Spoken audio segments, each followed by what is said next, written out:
ఏపీలో 10వ తరగతి పరీక్షలు మొదలయ్యాయి. ఉదయం 9:30 నుంచి 12:45 వరకు పరీక్ష జరగనుంది. నేటి నుంచి ఈ నెల 30 వరకు పరీక్షలు జరగనున్నాయి. మొత్తం 7,25,620 మంది విద్యార్థులు 10వ తరగతి పరీక్షలు రాయబోతున్నారు.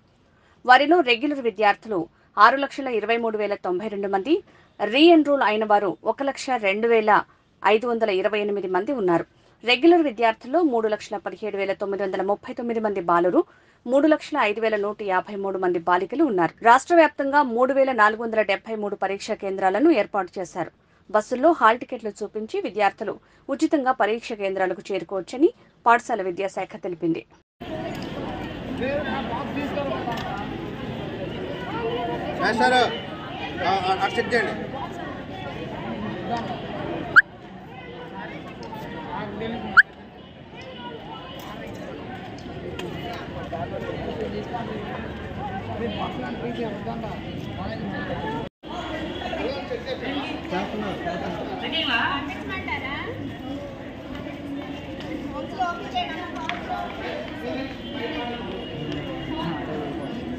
కాదు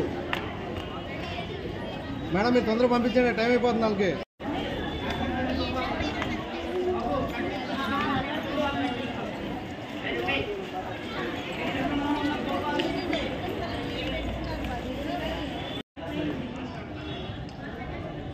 మీ ఫోటో కావాలా?